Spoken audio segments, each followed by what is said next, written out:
देखिए आज आप लोग को चैप्टर थर्ड करा रहे हैं। ठीक है, चैप्टर थर्ड हिस्ट्री का पार्ट वन हाँ का है। सर। हाँ, हिस्ट्री के पार्ट वन का थर्ड चैप्टर है ये। देखिए सामने आपको दिखे रहा होगा, बंधुत्व जाति तथा वर्ग। ठीक है, चैप्टर थर्ड। और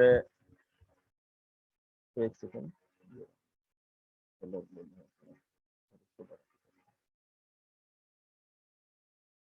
तो जैसे कि पीछे हम लोगों ने देखा था, ये हमारा आरंभिक समाज था।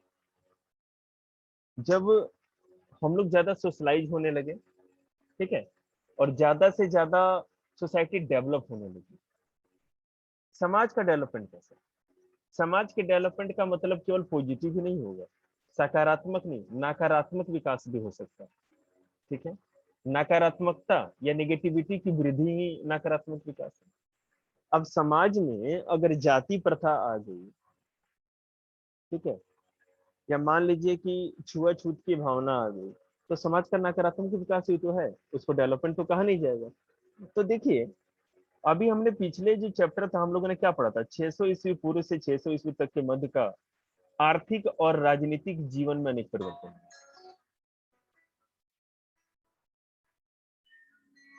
एक सेकंड। हाँ, नमस्ते जी। हेलो। हाँ जी, बोलिए। मानसून बोल रहे हैं सर। हाँ हाँ, देखिए, तो हमने जो पिछले चैप्टर में किया था इससे पहले, वो क्या था, 600 ईस्वी पूर्व से 600 के बीच में जो आर्थिक और राजनीतिक जीवन में जो परिवर्तन, इकोनॉमिक किस तरह से बदली थी। ठीक है, और सिंधु वैली सिविलाइजेशन के बाद और वैदिक सिविलाइजेशन के बाद, वैदिक सभ्यता जो थी उसके बाद किस तरह से परिवर्तन हुआ। ठीक है, लेकिन हमने परिवर्तन देखा था केवल आर्थिक या इकोनॉमिक, और राजनीतिक या मतलब कि पॉलिटिकल जो चेंज हुआ था, किस तरह से राजा किस तरह बदले, राज्य का क्या हुआ, प्रशासन राज्य का या एडमिनिस्ट्रेशन कैसे चलता था, हम लोगों ने ये देखा था। लेकिन यहाँ पर हम लोग केवल सोसाइटी की बात करेंगे। हमने आर्थिक और राजनीतिक जीवन में परिवर्तन पिछले अध्याय में देखा था चैप्टर में। इस चैप्टर में देखना है कि समाज में क्या परिवर्तन हुआ, यह समाज का निर्माण कैसे। चलिए देखते हैं। यहाँ पे आपको पता है यहाँ पता है आपको कि कुछ परिवर्तनों ने समकालीन समाज पर अपना प्रभाव छोड़ा। अब देखो, अब एक बात तो क्लियर है, अगर सामाजिक परिवर्तन होगा, ठीक है, अगर सोशल चेंज होगा, तो उसमें आप ये समझ लो, चैप्टर 3 करा रहे हैं, सारे बच्चे सुन लीजिए। हिस्ट्री पार्ट 1 का चैप्टर 3 अभी स्टार्ट कराया 2 मिनट पहले, आप लोग ध्यान देंगे। तो अगर आर्थिक स्थिति में कोई परिवर्तन हो, खुद सोचिए, अगर लोगों के पास पैसे नहीं होते, लोगों की इकोनॉमिक कंडीशन या आर्थिक स्थिति अच्छी नहीं होती, तो लोग जो कंज्यूम करते हैं, नए नए विलासिता या लग्जरियस आइटम के ऊपर जो खर्च करते हैं, वो चीज नहीं होता। अगर आर्थिक स्थिति बदलेगी तो सामाजिक स्थिति में ही परिवर्तन होगा। हर इंसान सोचता है, वो जिस सोसाइटी में रहता है, कि उससे उसको और आगे निकलना है, वो अपने समाज से बाहर निकलने की भी कोशिश करने लगता है। अब हम लोग को देख लीजिए, अगर अभी किसी का जन्मदिन हो, बर्थडे पार्टी हो, तो हम लोग पहले क्या होता था, अपने दादाजी के जमाने में या पापा जब छोटे रहेंगे आपके, हम छोटे थे जब, उसकी बात कर रहे हैं, तो अगर कोई भी पर्व होगा तो पुआ पूड़ी जो बनती है हम लोग की, जो भी मिठाइयाँ होंगी घर में बनेगा। ऐसा तो नहीं था ना कि स्विगी से और जोमेटो से ऑर्डर कर देंगे कि क्या कहते हैं, बर्गर आ गया, चाउमीन आ गया, पिज्जा आ गया। तो ये चेंज क्या है, अगर मान लीजिए इन हैंड अभी कैश ना हो तो ऐसा तो कुछ नहीं होगा, घर में जो बनेगा हम लोग उसी में बनवा लेंगे। तो कहने का मतलब ये है मेरा कि अगर हमारे किसी भी समाज में अगर सामाजिक परिवर्तन होता है, तो राजनीतिक जीवन और आर्थिक जीवन को प्रभावित करेगा। राजनीतिक परिवर्तन होता है, पॉलिटिकल चेंज आता है, तो भी किसी न किसी तरह समाज पे वो असर डालेगा, और नहीं तो अर्थव्यवस्था पे असर डालेगा। तो ये तीनों चीज एक दूसरे से इंटरकनेक्टेड है और पारस्परिक संबंधित। अब देखिए कैसे, अगर हम एग्जाम्पल लें, तो आपको पता है कि वन क्षेत्रों में कृषि का विस्तार हुआ था। ज्यादा से जैसे जनसंख्या बढ़ने लगी, तो लोगों ने क्या किया, जंगलों को काट करके वहां पे फार्म बनाने लगे, एग्रीकल्चर लैंड और फील्ड का डेवलप करने लगे। ठीक है, जहाँ रहने वाले लोगों की जीवन शैली में परिवर्तन हुआ। अब जो लोग जंगलों पे आधारित थे, ठीक है ना, कि फॉरेस्ट से जो भी मिलेगा या तो हंटिंग करेंगे, नहीं तो गैदरिंग करके, या तो मान लो कि चीजों को इकट्ठा करके रखेंगे अपने पेट पालने के लिए, पोषण करने के लिए, और नहीं तो क्या करेंगे, हंटिंग करेंगे। लेकिन जैसे ही जंगलों को साफ करके उन लोगों ने कृषि का विकास किया, खेती बाड़ी करने लगे, तो उनके लाइफ स्टाइल में भी बहुत सारे चेंजेस आए, जीवन शैली में भी परिवर्तन हुआ। शिल्प विशेषज्ञों की एक विशेष सामाजिक समूह का उदय हुआ था। संपत्ति के असमान वितरण ने सामाजिक विषमताओं को अधिक प्रखर बना दिया। अब देखिए क्या हुआ, आप खुद सोचो, अगर केवल कोई पर्सन हंटिंग और गैदरिंग कर रहा है, जो एंशियंट टाइम में होता था, आदि मानो जो अर्ली मैन से हम लोग उनकी बात कर रहे हैं, तो इसमें क्या होता था, जो प्रकृति से मिल रहा है, जो नेचर से मिल रहा है, उस पर काम चल, वहां किसी भी तरह की लग्जरियस चीज का कोई मतलब नहीं था। लाइफ स्टाइल में किसी भी तरह के चेंज का कोई चांस ही नहीं था। अब मान लीजिए जंगल से जानवर मिल रहा है, शिकार करके पेट पाल रहे हैं, या गैदर कर रहे हैं फल फूल जो भी नट्स हैं उसको इकट्ठा करके अपना स्टोर कर लिया। जैसे जैसे अगर मान लो कभी सर्दी का मौसम ज्यादा बढ़ गया, बर्फ गिरने लगा या बारिश हो गया, तो जानवर नहीं मिले तो उससे कम चल गया। लेकिन जैसे ही एग्रीकल्चर होने लगा तो लोगों के पास सरप्लस है, मतलब कि आवश्यकता से अधिक अनाज आने लगा। तो अब सोचते थे कि हमारा पेट पल रहा है, जो आवश्यकता से अधिक अनाज है हमारा, ये जो सरप्लस हमें है, जैसे इकोनॉमिक्स के आप लोग इसमें पता होगा, तो सरप्लस का आदमी क्या करता है, सरप्लस को कहीं ना कहीं इन्वेस्ट करता है। ठीक है, अब उसका इन्वेस्टमेंट किस तरह से होगा, लोग अलग अलग तरह की चीजों की डिमांड करते हैं। ठीक है, अब पेट पालना या केवल लाइवलीहुड ही सिंगल पर्पस नहीं रह गया था लोगों का। जिन लोगों के पास सरप्लस आता था, by changing the agriculture practices, ठीक है, एग्रीकल्चर प्रैक्टिस या कृषि के विकास के कारण जो सरप्लस आने लगा, जरूरत से ज्यादा अनाज आने लगा, उसको दे करके लोग शिल्प की चीजें खरीदने लगे, आर्टिफैक्ट खरीदने लगे, क्राफ्ट्स। अब क्राफ्ट्स में सुंदर मिट्टी के बर्तन खरीदने लगे, कोई फूलदान जो होता था वॉश, वो खरीदने लगा। तो इस तरह से अगर मान लीजिए जब डिमांड बढ़ेगी, समाज में डिमांड बढ़ने लगी, मांग बढ़ने लगी शिल्प की चीजों की, तो शिल्पकार वर्ग भी विकसित हो गया। शिल्प की चीजें हर आदमी तो बना नहीं सकता, आर्टिस्ट ही तो आर्ट की चीजें बनाएगा ना, क्राफ्ट की चीजें, तो उनका भी एक विकास हो गया। साथ ही साथ निश्चित रूप से, जैसा कि अभी हमारा अभी का समय समाज है, जो प्रेजेंट का हमारी जो सोसाइटी है, हमारी प्रेजेंट सोसाइटी है, इसमें भी आपने देखा होगा रिच एंड पुअर की जो एक डिफरेंसेज है उनके बीच में, वो क्रिएट, अमीर और गरीब का जो अंतर है अभी भी विद्यमान है, और उस समय भी ऐसा ही था। तो निश्चित रूप से जो पहले क्या था, जब कृषि का विकास नहीं हुआ था तो समाज में एक ही तरह के लोग थे, या तो जानवर थे नहीं तो इंसान थे। इंसान वो जो चीजों को इकट्ठा करते थे, गैदर करते थे, और नहीं तो हंटिंग करके अपना पेट पालते थे, और जानवर वो जो जानवर थे। लेकिन अब इंसानों में भी विभाजन हो गया, इनमें भी कैटेगराइजेशन हो गया। एक वो लोग हुए जिनके पास जरूरत से ज्यादा सरप्लस होता था, खेती जिनके पास ज्यादा अच्छी खेती थी, वो ज्यादा अनाज उनके पास सरप्लस में आ जाता था, ज्यादा एक्स्ट्रा अनाज आ जाता था, फूड ग्रेन, जिससे कि वो ज्यादा सिल्क की चीजें खरीद सकते थे, और अपने लाइफ को ज्यादा विलासिता के वस्तुओं पे, मतलब लग्जरियस आइटम पे खरीद, मैंने उस चीज को इन्वेस्ट करते। तो जिस तरह से मैंने बोला कि एक इकोनॉमिक एक्टिविटी, आर्थिक जो गतिविधि थी, उसमें चेंज आने से, केवल लोगों ने जंगलों को काट करके खेती करना स्टार्ट कर दिया, उसी से समाज में आर्थिक असमानता या इकोनॉमिक, है ना, डिफरेंस का एक चीज आ गई, इकोनॉमिक डिफरेंस आ गई। देखिए,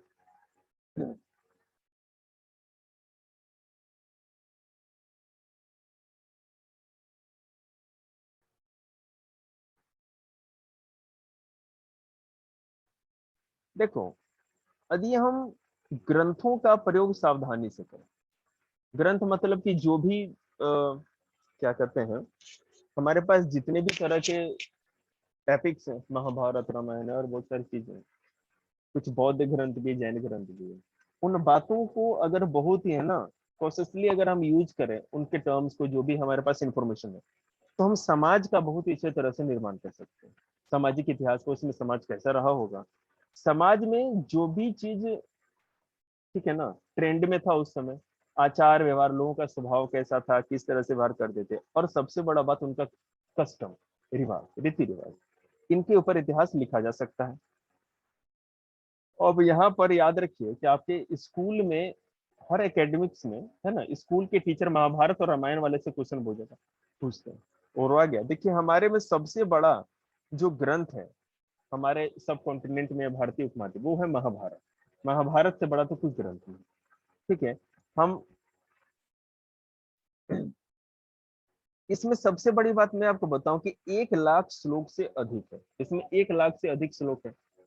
इसमें शायद नहीं लिखा हो, मैं कुछ अपने तरफ से भी आपको ऐड करूं कि महाभारत को पहले जय संहिता कहा जाता है, ठीक है ना, बाद में इसका नाम महाभारत पड़ा। जब पहले 24,000 श्लोक ही महाभारत में थे, लेकिन आगे जाकर के जब इसको और वेद व्यास द्वैपायन ने इनको और ज्यादा संकलन किया और भी ज्यादा विस्तार किया, तो इसमें 1 लाख से ज्यादा श्लोक आ गए, जो कि अभी पूरे दुनिया में इतना बड़ा कोई भी ग्रंथ नहीं है, पूरे वर्ल्ड में सबसे बड़ा ग्रंथ। इसमें देखिए, और अलग अलग तरह की सामाजिक श्रेणी, ठीक है, मतलब कि सोशल ग्रुप्स जो है, या सोशल एक क्या कह सकते हैं, रैंक जो है, ठीक है, वो है यहाँ पर, और परिस्थितियों का लेखा जोखा रखा। अगर महाभारत को हम देखें तो महाभारत केवल युद्ध की ही कहानी नहीं है, it's not about a war. इसमें समाज में कौन सी जाति थी, कितनी तरह की जातियां थी, उस समय समाज में किस जाति की या किस कास्ट के समाज में क्या स्थिति थी, है ना, इन सभी बातों को अच्छी तरह से बताया गया है। इस ग्रंथ की रचना आपको पता है 1,000 साल तक होती रही, ठीक है, और लगभग 500 ईस्वी पूर्व तक ये काम हो गया। 1,000 साल तक जो लोग भी आते गए, जैसे मान लीजिए ये महाभारत है हमारी, तो सबसे पहले किसी ने कुछ ऐड किया, फिर किसी ने कुछ ऐड किया, और लास्ट में 500 ईस्वी पूर्व तक इसमें काम हो गया, और 1,000 सालों तक ये ग्रंथ लिखा जाता रहा है। इसलिए इसमें 1 लाख से ज्यादा श्लोक है। और इसमें एक खासियत और है कि जो महाभारत में जो कहानियां हैं, वो महाभारत के समय से पहले की भी इसमें कहानियां है, केवल ये नहीं कि महाभारत से या महाभारत के बाद की है, महाभारत से पहले की भी कहानी है। महाभारत की मुख्य कथा 2 परिवारों के बीच है, ये तो आपको पता ही है, कौरव और पांडव, ठीक है। इस ग्रंथ के मुख्य पात्र इन सामाजिक मानदंडों का अनुसरण करते हुए दिखाई पड़ते हैं। मानदंडों का अनुसरण व उनकी अवहेलना क्या इंगित करती है, देखिए, और आगे चलते हैं।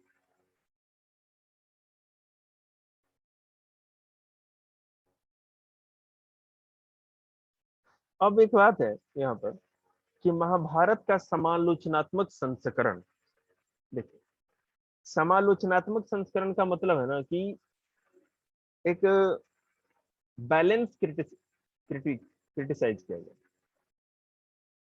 अगर कुछ गलत है तो उसके बारे में भी लिखा जाए, और कुछ सही है तो उसके बारे में भी लिखा जाए, लेकिन आंख बंद करके केवल नेगेटिव एस्पेक्ट्स हैं उसी पे फोकस किया जाए, या केवल पॉजिटिव एस्पेक्ट्स है उसी पे फोकस किया जाए, ऐसा ना हो। महाभारत तो एक ग्रंथ है, लेकिन महाभारत को पढ़ करके आपको अगर समझाया जा रहा है, कोई सेकंड पार्टी अगर एक्सप्लेन कर रही है, तो वो हर चीज को इफ और बट देख करके अपना जो भी एनालिटिकल, जो एक एनालिसिस है, एनालिटिकल जो एक्सप्रेशन होगा, उस तरह से करें।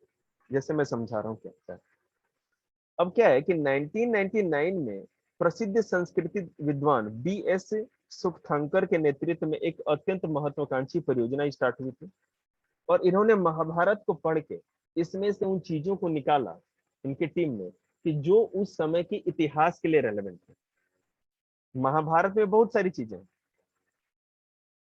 तो ये देखा गया कि महाभारत की कौन कौन सी चीजें उस समय के समाज, अर्थव्यवस्था या राजनीतिक जीवन को अच्छे से डिफाइन करेगी। क्योंकि सारी चीजों को एज इट इज आप नहीं रख सकते, क्योंकि उसमें किंवदंतियां भी होती थी, है ना, और एग्जिजरेशन की बहुत बड़ी समस्या थी, बढ़ा चढ़ा के बातों को रखा। देखिए, अनेक विद्वानों ने मिलकर महाभारत का समालोचनात्मक संस्करण तैयार करने का जिम्मा उठाया, और इसमें देखिए क्या हुआ, विभिन्न लिपियों में लिखी गई महाभारत की संस्कृत पांडुलिपियों को एकत्रित किया गया। भिन्न लिपियों में महाभारत की जो संस्कृत है, पांडुलिपि, पांडुलिपि मतलब समझते हैं ना आप लोग, मैन्युस्क्रिप्ट जो होता था, क्योंकि उस जमाने में आपको पता ही है कि बुक तो होती नहीं थी, पाम लिप पर और नहीं तो कॉपर प्लेट पे किसी भी चीज पे लिखते थे।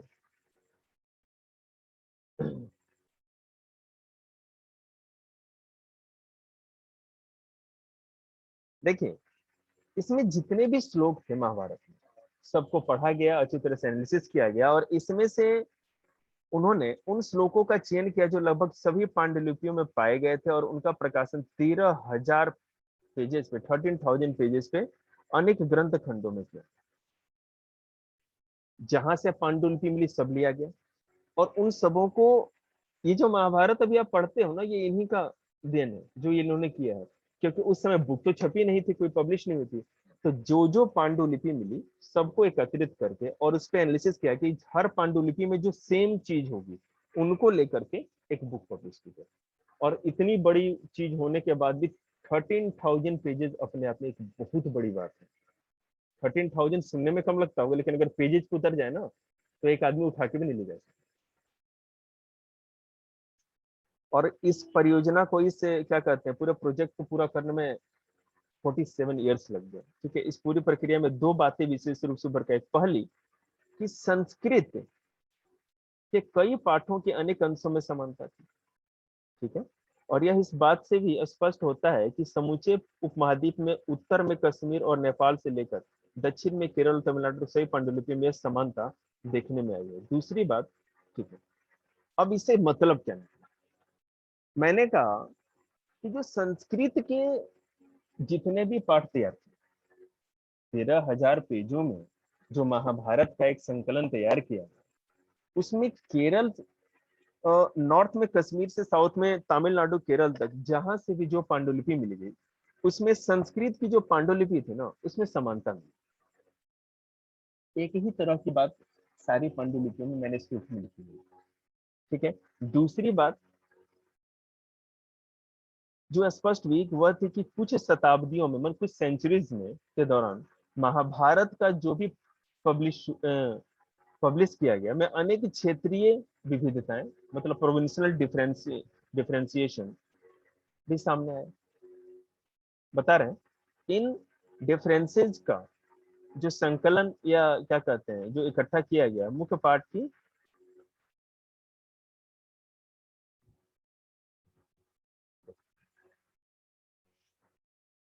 पहली बात समानता देखने को मिली। जितनी भी संस्कृत में पांडुलिपियां थी कई पाठ में, उसमें सब में समानता थी। आप कश्मीर से लेकर के कन्याकुमारी तक चले जाओ, ठीक है, सब एक ही तरह की बातें कुछ ना कुछ होती थी उसमें। पहली बात। लेकिन दूसरी बात क्या थी कि इन पांडुलिपियों को जब पढ़ा गया मैन्युस्क्रिप्ट तो ये चीज देखा गया कि एक क्षेत्र दूसरे क्षेत्र से कई मामलों में अलग था। क्षेत्रों में या प्रोविंसेज में तो डिफरेंस दिखा, लेकिन पांडुलिपियों में बात एक ही दिखी। ठीक है, एक तरह से देखा जाए तो प्रभेद उन गूढ़ प्रक्रियाओं के, एक सेकंड के लिए मैं देख लूं कि कितना डिफिकल्ट हिंदी है ना, आप लोग को बोलूंगा तो कोई फायदा नहीं।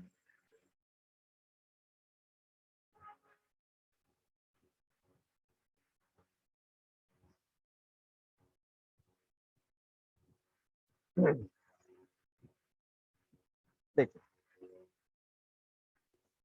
अब एक बात जो कंक्लूजन निकल के आती है इसमें से, कि जो भी ये संस्कृत में मैन्युस्क्रिप्ट या पांडुलिपि लिखी थी, निश्चित रूप से उस समय एक ही वर्ग ऐसा था, एक ही सोशल ग्रुप था जो इन चीजों को कर सकता था और जिनका संस्कृत पे कमांड था, वो था ब्राह्मण वर्ग। ठीक है,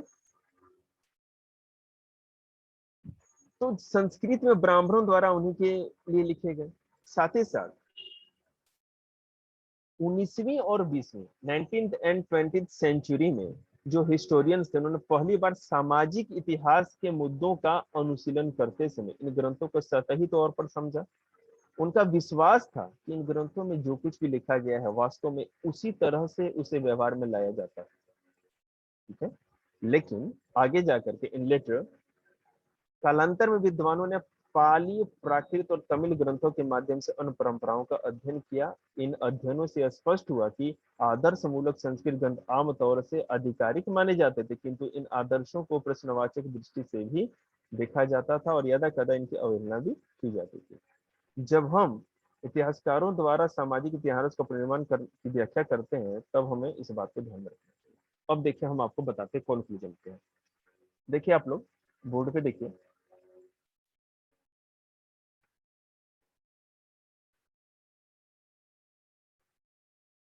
जैसे कहने का मतलब मेरा ये है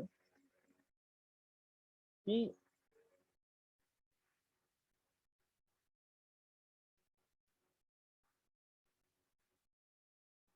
मान लीजिए कि संस्कृत में पांडुलिपि मैन्युस्क्रिप्ट में, ठीक है, इसमें सोसाइटी के बारे में बहुत सारी बातें बताई गई कि समाज में 4 वर्ग था, ब्राह्मण, क्षत्रिय, वैश्य, शूद्र। ब्राह्मणों का काम ये था, क्षत्रिय का काम ये था, वैश्य शूद्र का काम ये था। ये सब तो आप लोग जानते हैं। तो इतिहासकारों ने, हिस्टोरियन ने माना कि भाई जो ये संस्कृत ग्रंथ है ना, या संस्कृत जो एपिक्स है, ये सही बात। हम लोग क्या करेंगे कि इसी को मान के चलेंगे, ठीक है, और इसी के आधार पे पूरी की पूरी हम सोसाइटी का, ठीक है ना, या अगर क्लास, अगर सॉरी क्लास करें, जो सोसाइटी हमारी है उसका पुनर्निर्माण है। इस ग्रंथों में जो भी समाज के बारे में लिखा गया है, इन्हीं संस्कृत ग्रंथों में, एपिक्स में, ठीक है, वही बात सच है। लेकिन आगे जा करके जब हिस्टोरियन ने सोचा कि नहीं नहीं नहीं, एक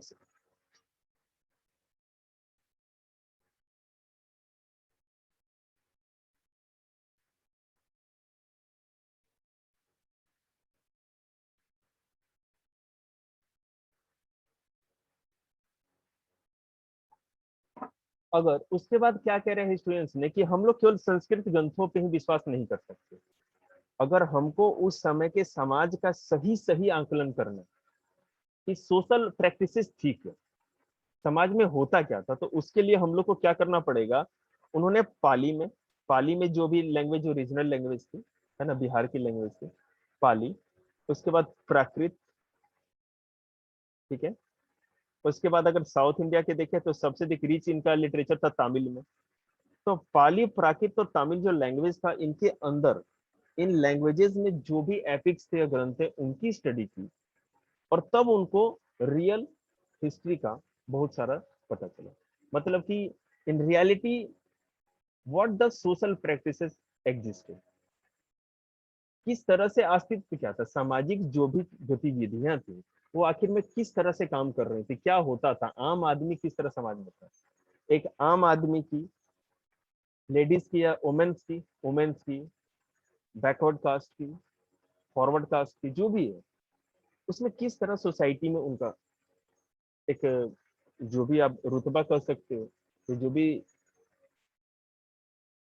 स्टेटस था वो किस तरह का था, वो उन सारे ग्रंथों को पढ़ने पता चला। तो इतिहासकारों ने इस संस्कृत जो था, ये संस्कृत एपिक्स से तो चीजें पढ़ी, लेकिन इसको वेरीफाई करने के लिए पाली, प्राकृत और तमिल भाषाओं का भी अध्ययन किया, और सबको ले करके तब जाकर के भारत के उस समय के 600 ईस्वी पूर्व से 600 ईस्वी के बीच में जो सामाजिक परिवेश था भारत का, उसका निर्माण। ठीक है, आज इतना ही, और क्लास कल करेंगे हम।